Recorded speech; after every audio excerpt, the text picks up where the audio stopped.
Well, I can shop for almost anything from my mobile phone or any other device with active internet, from fashion, medication, food.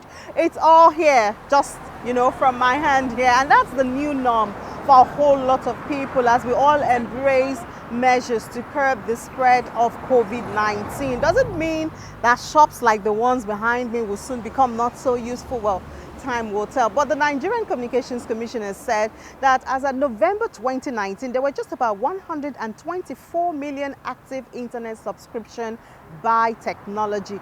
By the end of March 2020, that figure had gone to over 136 million.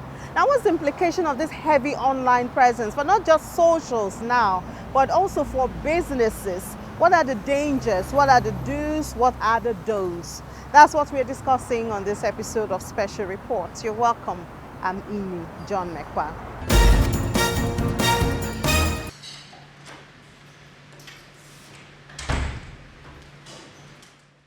It begins with a direct message on Instagram for Dogba Adeniyi, a food vendor in Lagos State.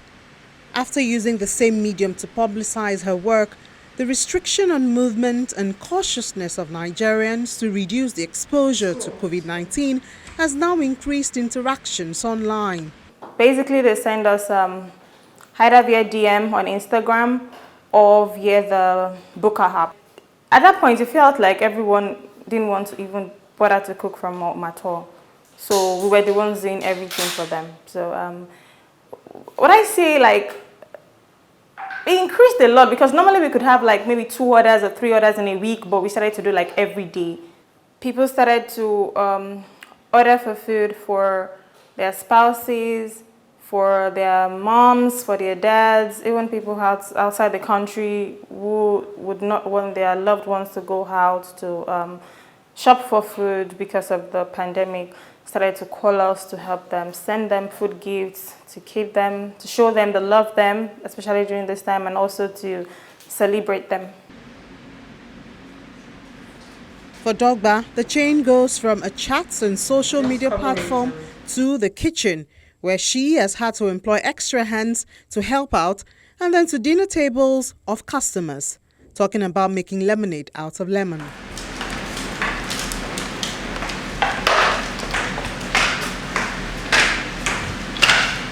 Okay, I just saw your order. Thank you. We'll get it ready for you. You want one edikaikong and one prawn sauce delivered to you at Friends Colony, right? Okay, we'll get it ready in 40 minutes. Thank you. That's the new norm for Victoria Mbogo, also a food vendor. Her kitchen is not just the office, but a food factory of some sort. We've already, because normally we cook fresh, so when you order, we get everything ready for you immediately. Cook are hardly idle. Pot almost always holding one meal or another.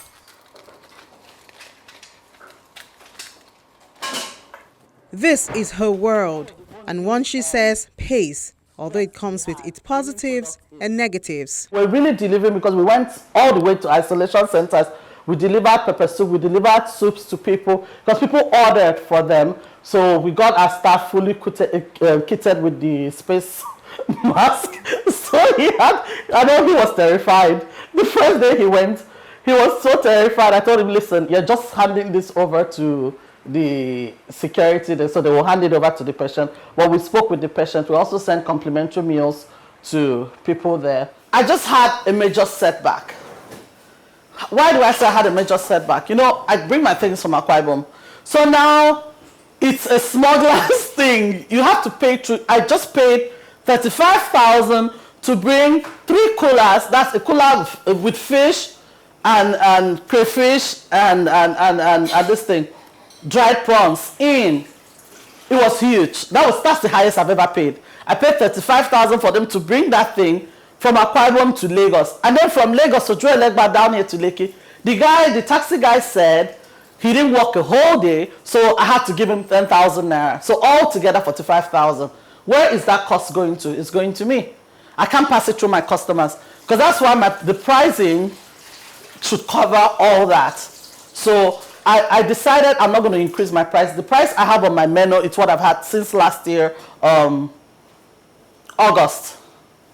I've not changed my price because already things are hard for people. And then there's so much competition. Now everybody's cooking, posting stuff on Instagram. The market is fierce, so you can't go hiking because trust me, people will switch. All right, so today we're having computing and technology design. And with about 50% increase in the use of data, some schools have been able to stay active. Praise and Hero, how are you? Good. The Presidential Task Force has warned that states should not be in a hurry to open schools, and so classrooms are now virtual. While the government has embraced radio and television to keep children busy, some private schools have taken to online methods. What robots look like and what they can actually do. So we have a demonstration here of a sample of a robot. Now this robot is called a Make Block Airport robot. Every once in a while, some of the teachers meet in the classrooms to discuss and arrange the content of their lessons, which in this case is not restricted to the normal curriculum. Even when schools come back to brick and mortar, it will still be running. It's an alternative program. So if you don't want to take your child to the school, just get them enrolled in the Liquid online schooling program. So we're not just doing maths, English. There's STEM, there's robotics, there's soft skill, public speaking, entrepreneurship, so many things that they're doing. So bringing teens mentors to come and mentor them is a very, very exciting program. It's born out of frustration of what happens in the norm, in our regular curriculum. So how can we get these children to get extra skills that they can, when they are out of secondary school, out of primary school, they are good to go without really necessarily disturbing the government for a job. That's why we're here. We are communicating. Okay, very well. This is how video conferencing software maker Zoom Incorporated hit a $50 billion mark in the market value in May, buoyed by investors' optimism that the increase in its users amid the COVID-19 pandemic would lead to long-lasting revenue growth. The university is finding ways to adopt social distancing into the activities. The optimism of the investors may be realized. I mean, for instance, to really teach properly online, I think what I would call the gold standard, the best system, honestly, is Zoom. Well, Zoom or Google, but anyway, Zoom is the one that most of the best universities are using because it really gives you the most flexibility. You can interact with the students, they can ask questions, you can put their slides, you can put their videos, you have a whiteboard. It's, I would say, 95% like being in a classroom. That you simply cannot do if you don't have connectivity. I mean, you just cannot. Now, however, it doesn't have to be all or nothing. At least what I would say every university can do if they try is, for instance, almost everywhere in Nigeria what you have is a telephone access. And through the telephone you can get WhatsApp. And through WhatsApp you can be getting basic information from the universities, even basic slides, basic. So I think when there is a will, there is a way. But really, if there is no good connectivity, it's very, very difficult. Okay, I mean, I would say more. Then there is the problem of data. I mean, for instance, to keep a curriculum online can take a student perhaps 6, 7, 8 gigas per week. You know the cost of that. It's tremendous.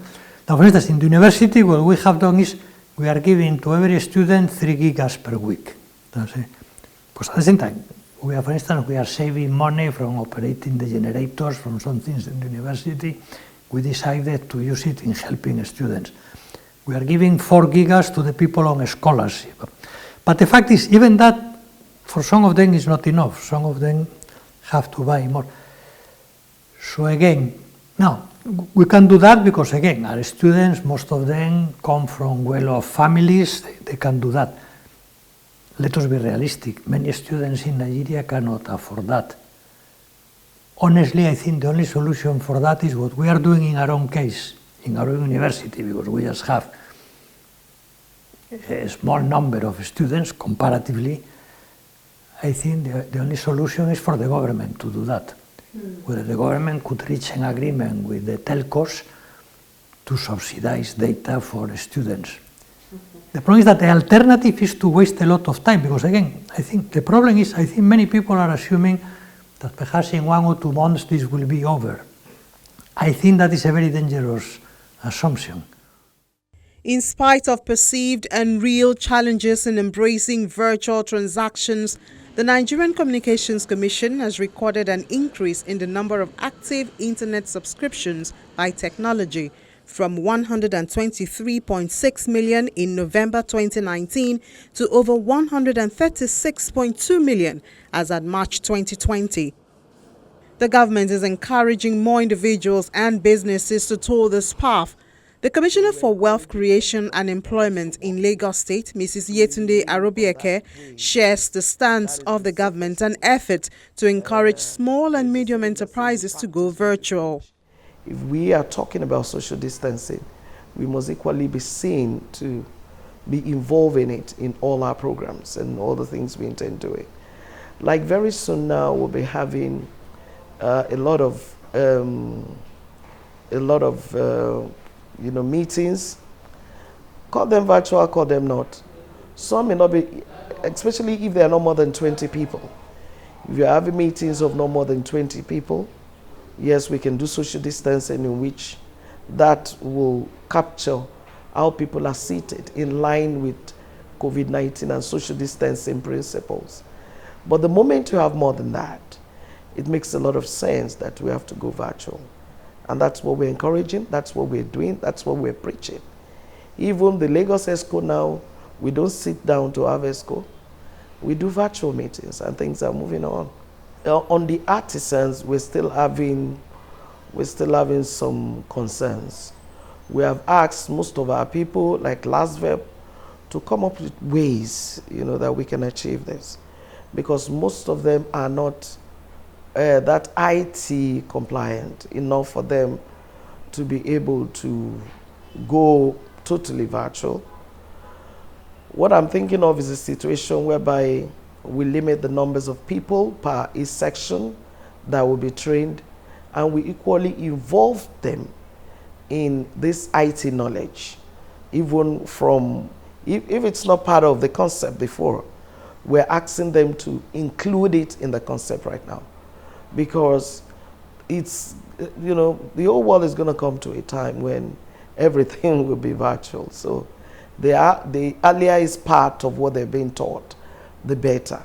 So I think what LASVEB is trying to do is to look out how they can orchestrate a sitting arrangement that will not be more than the acceptable, acceptable numbers, and that will make them train them. But you see, we've told them that there's need for them to teach them some of these very important IT principles so that eventually it will become applicable. When you're talking about artisans, yeah, there are some of them, we have these people, they call them computer technicians.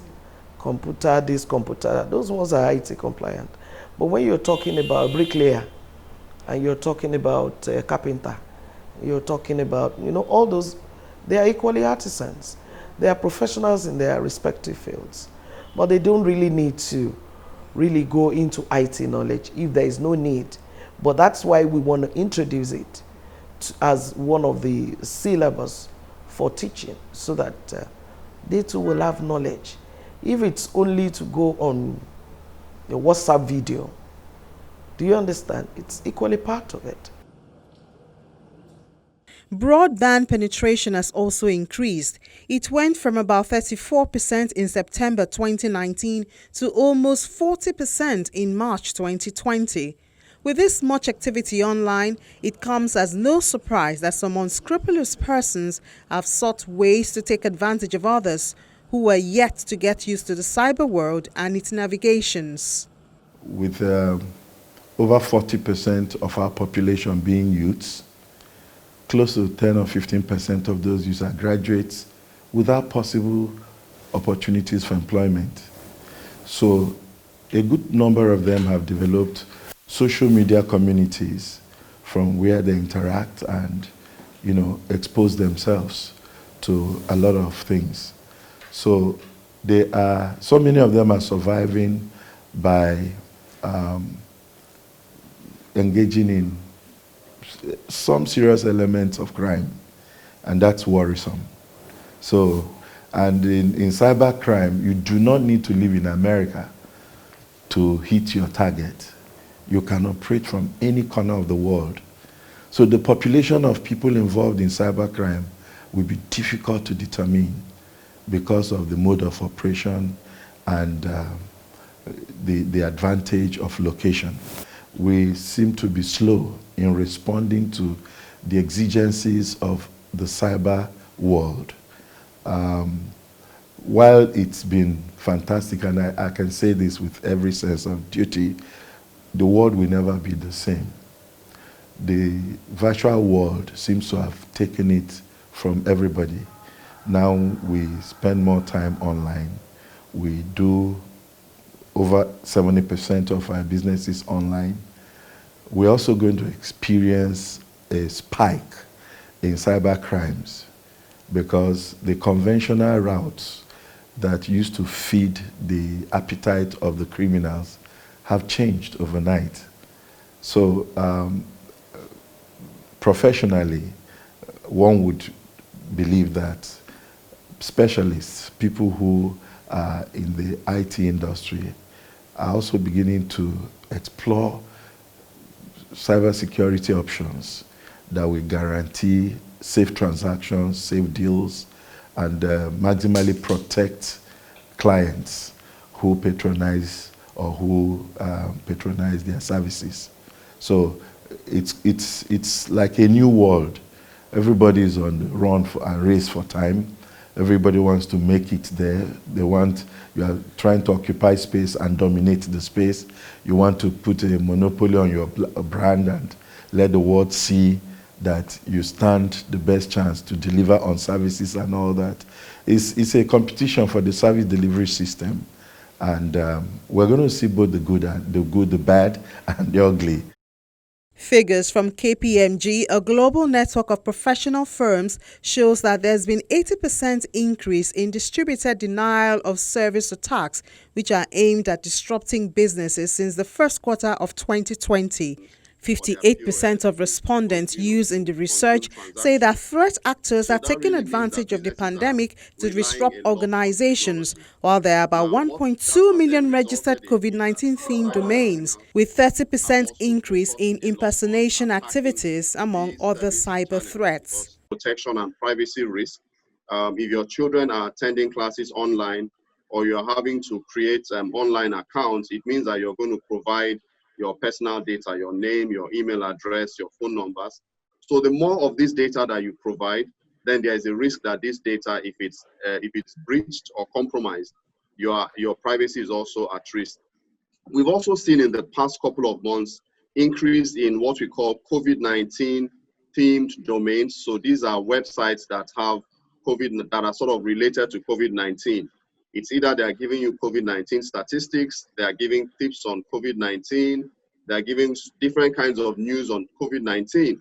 A number of these websites at the back have malicious applications that are either recording what the person is doing or harvesting credentials or harvesting data that is critical to the individual but useful to the cyber criminal as well. We've also seen increase in malware. We have more children using laptops today, and the more they use it, a number of them are not aware of the impact or implications of malware or viruses. So again, the cyber criminals are pushing out a lot of malware also for malicious purposes, essentially. So those are the things that we've seen. So clearly there has been increase. More emails asking you for your PIN number or your one-time password or some sort of important information that if they have it, they can consummate transactions on your behalf. So those are demonstrations of increase in cyber attacks, really, or cyber crime at a time like this. There are so many techniques that you can use to trace these people. You need to realize that there are two ways in which these attacks happen. Not all of them, while they are human beings, some of them are actually robots. We call them robots in in the technology parlance, which really means that they have created applications that essentially do the things I've instructed them to do. So you have an email coming to you. It's not really someone that is sending it. It was sent automatically by a scheduled application. This is another area which the federal government's campaign on taking responsibility becomes relevant, as it becomes imperative to gain knowledge for private and business protection. A lot of the cyber attacks are really things that people could prevent. Someone sends an email to you and says, give me your password and your PIN number. If you are aware that there can be an attack resulting from this, you will not provide it.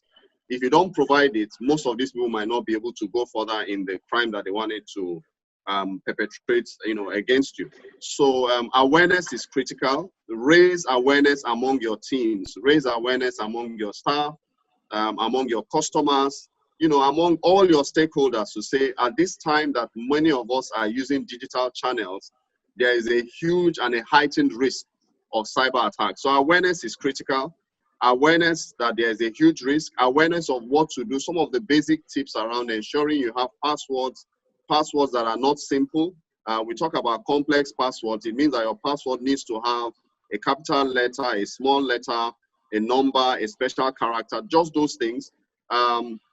Ensuring that your PIN numbers are not easily guessed, so those are some of the things that are important. Awareness around that, education around that. We can't have enough of them, that's our own view. The other one is then you need to, as you advance, or businesses then need to look at what are the risks in their business, the emerging cyber and fraud risks. So your business today, previously you when you have your contracts, you actually sign on paper, you deliver it through a courier, hand delivered, but today you are signing digitally and you are sending it by email. There is a risk. You want to authorize your bank to consummate a transaction. You can't do checks anymore. As a business, you've chosen to do it by email. What's the risk around that? So you need to analyze your risks and understand where your risks are as you use technology more. That understanding is so critical. But it's not just bad news. Empowerment and job opportunities are also birthed from this higher concentration on the virtual world. You don't even need to be employed by somebody. You need to have a good product, a good brand out there. And you push it, contact from the people that know you to those who know those that know you.